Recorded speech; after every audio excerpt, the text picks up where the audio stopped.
Hello everyone, welcome back again. तो इससे पहले के वीडियो में आप लोगों को हम बता दिए थे कि यूपी का काउंसलिंग का नोटिफिकेशन आ गया है, जो आप देख सकते थे पहले के वीडियो में। और उस वीडियो में आपको बोले थे कि जो यूपी का नोटिफिकेशन जो आया है स्टेट नीट काउंसलिंग के रिलेटेड, उसमें जो नया रिलीज़ हुआ है नोटिफिकेशन, नोटिस में क्या क्या दिया गया है, आप लोगों के लिए क्या इंपॉर्टेंट इन्फॉर्मेशन है, उस पर एक डिटेल वीडियो आएगा। तो ठीक है, वैसे तो ये नोटिस को हम अपलोड कर दिए हैं अपने टेलीग्राम चैनल पे, वहाँ से भी आप लिंक से जाके देख सकते हैं। लेकिन आपको पता होना चाहिए कि पर्टिकुलर किस मतलब कि वेबसाइट से यूपी का ऑफिशियल वेबसाइट से मतलब कि आपका रजिस्ट्रेशन और काउंसलिंग ये सब होता है। इसलिए हम आपको वेबसाइट पे जाके ही दिखाएंगे कि आप कैसे डाउनलोड कर सकते हैं और फर्दर काउंसलिंग कौन सा वेबसाइट से होगा। तो सबसे पहले आपको यहाँ पे सर्च बार पे सर्च करना है UP.gov, मतलब DGME यूपी। देखिए आप सर्च कर सकते हैं DGME, ये कौन सा है, हिंदी हो गया, रुकिए एक मिनट। हाँ, DGME UP.gov.in जैसे ही सर्च कीजिएगा जो फर्स्ट वेबसाइट आता है आपका वो रहता है। देखिए ये फर्स्ट वेबसाइट जो आ गया है, ये फर्स्ट वेबसाइट जो है ना, यही आपका है, आपका नीट काउंसलिंग जो यूपी का करवाएगा। तो इस पर जैसे ही आप क्लिक कीजिएगा तो इस तरह का कुछ इंटरफेस दिखेगा। ये आपको इंटरफेस यहाँ पे दिख रहा होगा, इस तरह का कुछ इंटरफेस दिखेगा वेबसाइट का। तो यहाँ पे इसी वेबसाइट में आपका जितना भी काउंसलिंग रिलेटेड इन्फॉर्मेशन यहीं पे मिलेगा। तो अब ये नोटिस कहाँ पे है, तो आपको यहाँ पे वो काउंसलिंग एंड अलॉटमेंट में क्लिक करना है। ये आप देख सकते हैं यहाँ पे, ये जो काउंसलिंग एंड अलॉटमेंट है इस पर क्लिक करना है। तो इस पर क्लिक कीजिएगा तो आपको नोटिफिकेशन वाला सेक्शन आ जाएगा। तो आप यहाँ पे नीचे देख सकते हैं, ये देखिए, ये जो नंबर 1 पे जो दिया गया है, ये नंबर 1 पे जो दिया गया है यही आपका जो अभी नोटिफिकेशन आया है। ठीक है, तो इस पर आप डाउनलोड पे क्लिक कर दीजिएगा। तो ये जैसे आप डाउनलोड पे क्लिक कीजिएगा ये डाउनलोड हो रहा है, देखिए ये आप डाउनलोड कर लीजिएगा। और ये देखिए ये PDF आपको खुल जाएगा। तो आप देख सकते हैं ये आ गया आपका PDF। ठीक है, तो अब हम इस नोटिफिकेशन को एक बार आपके लिए बता देते हैं कि इसमें क्या क्या दिया हुआ है। ठीक है, तो आप देख सकते हैं। तो शुरू करते हैं, ये पर्टिकुलर नोटिस में क्या क्या दिया हुआ है। तो ध्यान से देखिएगा, आपके लिए एक इम्पॉर्टेंट है। और ये PDF आप खुद से यहाँ से डाउनलोड कर सकते हैं, या फिर हम टेलीग्राम पे भी डाल दिए हैं, वहाँ से भी देख के एक बार पढ़ जरूर लीजिएगा, क्योंकि आपका काउंसलिंग में ये रूल्स एंड रेगुलेशन हेल्प करेगा। तो ये सबसे पहला पॉइंट है, आप देख सकते हैं। पहला पॉइंट क्या बोल रहा है कि यूपी नीट यूजी 2023 का जो ऑनलाइन कॉमन काउंसलिंग कराए जाने के प्रकरण में भारत सरकार के विचाराधीन है। तो ये फर्स्ट पॉइंट पर्टिकुलर आपको बोल रहा है कि जो कॉमन काउंसलिंग का बात हो रहा था, तो वो यूपी का कॉमन काउंसलिंग होगा या नहीं, जैसा ही मतलब जैसा सेंट्रल गवर्नमेंट का डिसीजन होगा उसी हिसाब से आगे यूपी में स्टेट काउंसलिंग का आपका आगे कैसे रजिस्ट्रेशन होगा वो बाद में बताया जाएगा। अभी वो अंडर प्रोसेस है। जैसे ही सेंट्रल गवर्नमेंट का मतलब MCC का नोटिफिकेशन आ जाता है कि रजिस्ट्रेशन कैसे होगा, वेदर ऑनलाइन कॉमन काउंसलिंग होगा या अलग अलग जिस तरह पहले से चल रहा था, तो उसी हिसाब से यूपी स्टेट फर्दर रजिस्ट्रेशन लेना शुरू करेगा। तो मेरे हिसाब से कॉमन काउंसलिंग का चांसेस इस साल तो बहुत कम ही लग रहा है, देखते आगे क्या होता है। ठीक है, तो वही बोल रहा है कि अभी जो रजिस्ट्रेशन डेट है वो भारत सरकार ही डिसाइड जैसे ही कर लेता है, तो मतलब सेंट्रल गवर्नमेंट का डिसीजन जैसे आता है वैसे ही यूपी स्टेट भी रजिस्ट्रेशन लेना शुरू कर देगा। दूसरा पॉइंट बोल रहा है यहाँ पे, ये पॉइंट इंपॉर्टेंट है आपको, ये पॉइंट में आपको क्या बोल रहा है कि अगर कोई भी अनऑथराइज, जैसे होता है ना, अभी बहुत सारे काउंसलर या फिर बहुत सारे फ्रॉड शुरू हो गए होंगे, जो बोल रहे होंगे कि आप हमको पैसे दे दीजिए, हम डायरेक्ट आपको काउंसलिंग कर, मतलब डायरेक्ट कोई आपको मतलब कि ये सब भरने का जरूरत नहीं है कि ये सब पार्ट। तो कोई भी अनऑथोराइज्ड जो है उस हिसाब से आपको नहीं जाना है, काउंसलिंग में पार्ट लेना है। ठीक है, मतलब जो बोलते हैं कि डायरेक्ट मेरा कनेक्शन है कॉलेज में, इस कॉलेज को हम जानते हैं, वहाँ हम इससे पहचानते हैं, आप हमको 2 लाख 4 लाख 5 लाख रुपया दे दीजिए, हम आपका डायरेक्ट करवा देंगे, आपका नंबर कम है तो भी। तो ऐसे केस में अगर यहाँ पे देखिए साफ साफ लिखा है, यदि भविष्य में ऐसे अनधिकृत प्रवेश के संबंध में इस कार्यालय को कोई शिकायत प्राप्त होती है कि आपने गलत तरीके से किसी कॉलेज में एडमिशन ली है, तो उस कंडीशन में आपको कौन से मतलब आपका कॉलेज से निकाल दिया जाएगा। तो ऐसा कोई भी गलत काम नहीं कीजिएगा। जैसे जो बोलते हैं पैसे लेके 2 लाख 4 लाख 5 लाख हम डायरेक्ट कॉलेज में एडमिशन करवा देंगे, तो वैसा काम में नहीं फंसेगा। ठीक है, दूसरा पॉइंट क्या बोल रहा है, इसके बाद आगे चलते हैं। नेक्स्ट पॉइंट आपका बोल रहा है, ठीक है, भारत सरकार, हाँ, तो ये बोल रहा है कि नीट यूजी 2023 में, तो ये काउंसलिंग में वही स्टूडेंट पार्ट ले पाएंगे जो नीट यूजी 2023 में क्वालिफाइड स्टूडेंट है। वो ऑब्वियस सा बात है, आपका क्वालिफिकेशन नंबर से ज़्यादा आएगा तभी तो आपको सिलेक्शन तो कहाँ पर कितना नंबर पे होता है, तो क्वालिफाइड स्टूडेंट ही पार्ट ले सकते हैं। दूसरा बोल रहा है कि हाँ, निजी क्षेत्र मेडिकल डेंटल विश्वविद्यालय प्रवेश हेतु इच्छुक अभ्यर्थी काउंसलिंग चॉइस फिलिंग। हाँ, ये बोल रहे हैं कि ये पॉइंट आपको बोल रहा है कि आप जिस भी कॉलेज में का चॉइस फिलिंग भरने वाले हैं उसका पहले से आप खुद जो है उस कॉलेज के बारे में जाके पता कर लीजिएगा कि वो कॉलेज कैसा है, उसका फीस स्ट्रक्चर कैसा है, जो भी आपका रिक्वायर्ड इन्फॉर्मेशन है पहले काउंसलिंग में चॉइस फिलिंग भरने से पहले ही उसके बारे में थोड़ा कॉलेज के बारे में पता कर लीजिएगा, ठीक है। अब दूसरा बात क्या है, फिर उसके बाद नेक्स्ट क्या बोल रहा है, प्रदेश, नेक्स्ट पॉइंट देख लीजिए, प्रदेश के राजकीय मेडिकल डेंटल कॉलेजों विश्वविद्यालयों संस्थानों में प्रवेश हेतु अभ्यर्थी के उत्तर प्रदेश का मूल निवासी होना आवश्यक है। ऐसे अभ्यर्थी जिन्होंने हाई स्कूल इंटरमीडिएट की परीक्षा, उनको डोमेसाइल सामान्य निवास प्रमाण पत्र का जरूरत नहीं होगा। हाँ, ये बहुत इंपॉर्टेंट है। ये जो नोटिस है ये आपका डोमेसाइल से रिलेटेड है। जैसे सब पूछते हैं कि डोमेसाइल क्राइटेरिया क्या है, हम मतलब कि यूपी के 85% सीट में कब एलिजिबल होंगे, ठीक है। तो ये सिंपल आपको डोमेसाइल, ये पॉइंट जो है क्या बोल रहा है, ये पॉइंट आपको बोल रहा है कि अगर आपने 10th, ठीक है, 10th और 12th मतलब 10th 12th दोनों, अगर आपने 10th और 12th दोनों ही यूपी स्टेट से किया है तो आपको डोमेसाइल या सामान्य निवास प्रमाण पत्र का जरूरत नहीं होगा। तो यहाँ पे क्लियर लिखा गया है। तो अगर आप 10th और 12th दोनों अगर यूपी स्टेट से किए हो तो आपको डोमेसाइल सर्टिफिकेट का जरूरत नहीं होगा, ना ही सामान्य निवास प्रमाण पत्र का जरूरत होगा। आप स्टेट 85% यूपी स्टेट के लिए एलिजिबल हो, आपको 85% का स्टेट का जो स्टेट का वो रिजर्वेशन मिलेगा। दूसरा पॉइंट क्या बोल रहा है, इसी का पॉइंट है। नेक्स्ट पॉइंट जो होता है कि अगर आपने मतलब कि यहाँ पे सिंपल लिखा हुआ है कि अगर आपने 10th या फिर 12th यूपी स्टेट के बाहर से किया है, यूपी स्टेट के बाहर से किया है, लेकिन आपका घर जो है जो यूपी में है, आपने 10th और 12th यूपी के बाहर से किया है लेकिन आपका घर जो है वो यूपी में है, तो आपको ऐसे केस में मतलब कि आपको ऐसे केस में आपको बनवाना पड़ेगा डोमेसाइल सर्टिफिकेट या फिर सामान्य निवास प्रमाण पत्र बनाना पड़ेगा, ठीक है, बनवाना पड़ेगा। तो अगर आप यूपी में रहते हैं बट आपने 10th या 12th आपने कहीं किसी बाहर के स्टेट से किया है तो डोमेसाइल सर्टिफिकेट सामान्य निवास पत्र बनवा लीजिएगा, ठीक है। कहाँ से बनेगा, डीएम ऑफिस से बनवा लीजिएगा, ठीक है, डीएम ऑफिस से बनवा लीजिएगा। और इसका फॉर्मेट दिया गया है, ऐसा नहीं है कि किसी भी फॉर्मेट बनवा लीजिएगा। फॉर्मेट दिखा दे रहे, रुकिए 1 मिनट, ये नीचे दिया हुआ है फॉर्मेट, 1 मिनट 1 मिनट वेट कीजिएगा।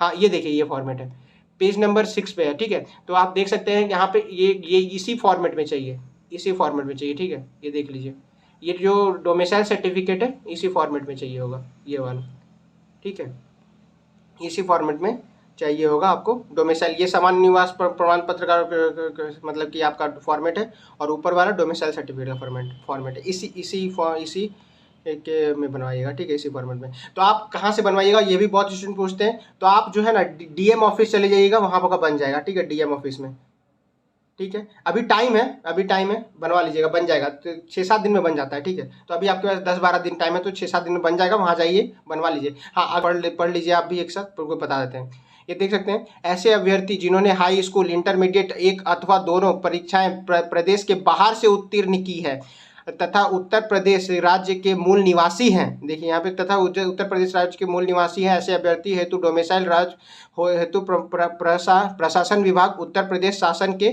शासनादेश संख्या इतना के तहत दिनांक इतना में जो मतलब 18/2/2003 में जो प्रारूप निर्धारित किया गया है उसी पर डोमेसाइल, मतलब यही वही मतलब नोटिफिकेशन किसका बोल रहा है इसके अकॉर्डिंग होना चाहिए। तो जो आपको नीचे फॉर्मेट दिखा दिए उसी के अकॉर्डिंग आप बनवा लीजिएगा, ठीक है। तो ये जो फॉर्मेट दिया गया ना, जो डोमेसाइल सर्टिफिकेट, ये कोई नया फॉर्मेट नहीं है, वही 2019-20 में जो फॉर्मेट था वही वाला फॉर्मेट है। तो एक बार डीएम ऑफिस से जरूर से बनवा लीजिएगा, अगर नहीं है जरूर से बनवा लीजिएगा डीएम ऑफिस से, ठीक है, तो बनवा लीजिएगा। अब नेक्स्ट पॉइंट जो लिखा हुआ है कि हाँ, अगर कोई डाउट हो तो कमेंट में पूछ लेना, हम बता देंगे। फिर प्रदेश की दूसरा पॉइंट बोल रहा है, हाँ, प्रदेश के निजी। तो ये पॉइंट जो बोल रहा है ना, ये बोल रहा है कि अगर आप प्राइवेट कॉलेज में एडमिशन लेना चाहते हैं, कौन सा, यूपी में जो प्राइवेट कॉलेज है उसमें, तो आप अदर स्टेट के हैं तो भी अप्लाई कर सकते हैं इसमें, ठीक है। तो मतलब ये बोल रहा है ऑल इंडिया के स्टूडेंट भी अप्लाई कर सकते हैं।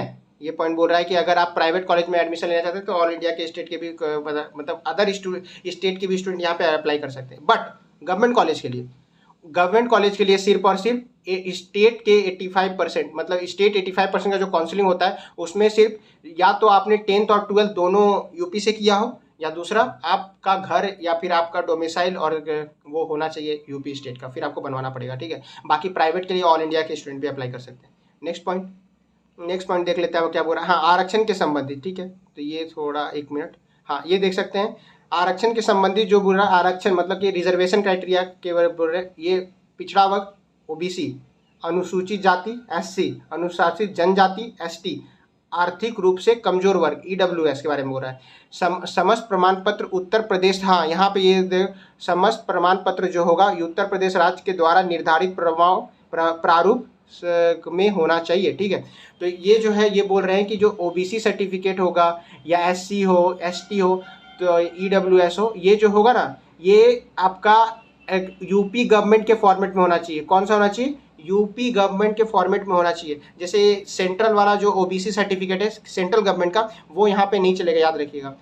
यूपी जितना भी जो कास्ट सर्टिफिकेट कैटेगरी सर्टिफिकेट बनाएगा वो यूपी स्टेट के फॉर्मेट में होगा, मतलब यूपी स्टेट का बना हुआ होना चाहिए under the government of Uttar Pradesh, ठीक है।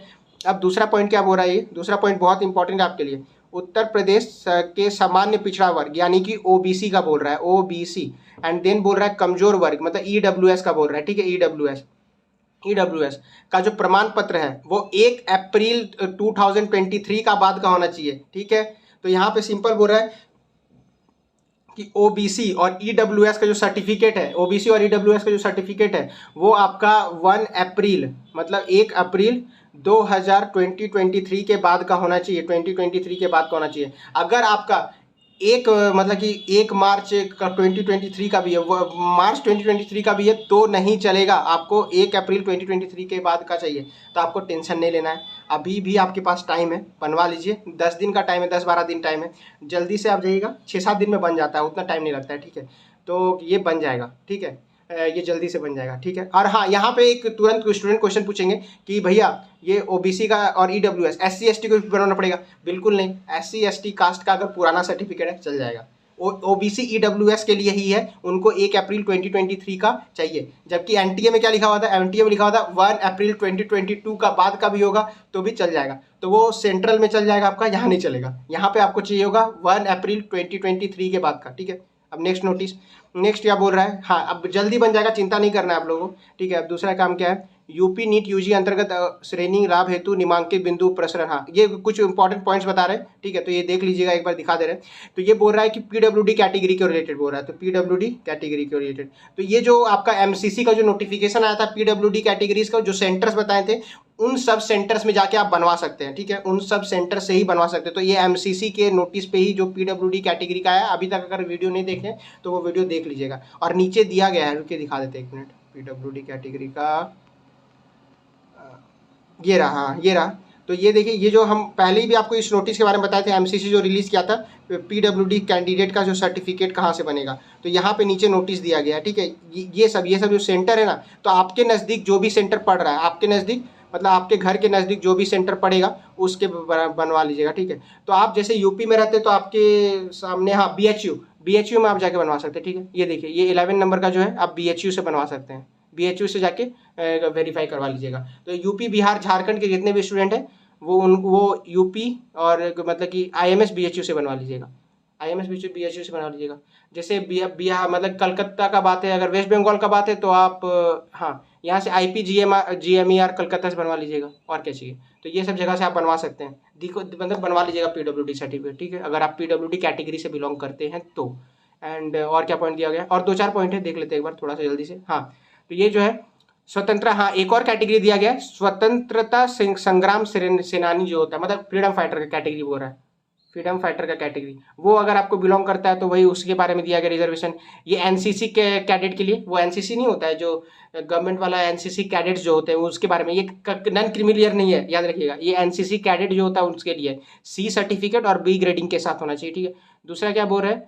भूतपूर्व सैनिक मतलब एक्स सर्विसमैन कैटेगरी का बात कर रहा है। तो ये सब कैटेगरी में भी आपको रिजर्वेशन मिलता है, ठीक है। और क्या बोल रहे हैं? उत्तर प्रदेश राज्य के बाहर के प्रदेश के निर्गत आरक्षण संबंधी प्रमाण पत्र अनुमान्य नहीं होंगे। हाँ तो ये बोल रहा है कि आप किसी और स्टेट, मतलब अगर यूपी का काउंसलिंग करवा रहे हैं तो किसी और स्टेट का सर्टिफिकेट कैसे यहाँ वैलिड होगा? तो वही बोल रहा है कि जो भी सर्टिफिकेट होगा यूपी स्टेट से बना होना चाहिए। दूसरा हाँ, ये सिंपल, ऑल इंडिया का प्रारूप पर जारी आरक्षण प्रमाण पत्र मान्य नहीं होगा। तो मतलब जो वही बोल रहा है, सेंट्रल गवर्नमेंट का जो जो भी सर्टिफिकेट है यूपी में मतलब कि वो वैलिड नहीं होगा, आपको यूपी स्टेट से बनवाना पड़ेगा। नेक्स्ट क्या पॉइंट बोल रहा है, थोड़ा सा ही बचा हुआ है, अब खत्म हो गया, ठीक है। एक बार देख लेते हैं। ये क्या लिखा हुआ है, एक मिनट एक मिनट एक मिनट। हाँ, ये तो ये आप देख सकते हैं यहाँ पे कि नीट यूजी के माध्यम से एमबीबीएस बीडीएस के प्रवेश हेतु एनटीए जारी। हाँ, ये बोल रहा है कि ये जो एडमिशन होगा एमबीबीएस बीडीएस में, वो एनटीए जो इन्फॉर्मेशन बुलेटिन जो रिलीज किया था उसी के अकॉर्डिंग होगा, मतलब वही रूल्स एंड रेगुलेशन फॉलो होगा, ठीक है। और हाँ, ये बहुत जरूरी है, ये दोनों वेबसाइट को आप रेगुलर कंसल्ट कीजिएगा, ठीक है। www.updgmeup.gov.in एंड upneet.gov.in, इसको फॉलो कीजिएगा, ठीक है, काउंसलिंग से रिलेटेड। तो हम अपने तरफ से पूरा डिटेल ये एक्सप्लेन कर दिए हैं। फिर भी अभी तक अगर आपको नोटिफिकेशन या नोटिस से रिलेटेड या और भी कुछ सर्टिफिकेट से रिलेटेड कोई भी डाउट हो तो पूछ लेना कमेंट में। टेलीग्राम पे भी पूछ सकते हो, उसका लिंक हम डिस्क्रिप्शन में डाल दे रहे हैं, वहाँ से भी पूछ सकते हो। तो उसके लिए कोई दिक्कत नहीं है, पूछ लेना। Till then see you in the next video. Thank you, have a nice day.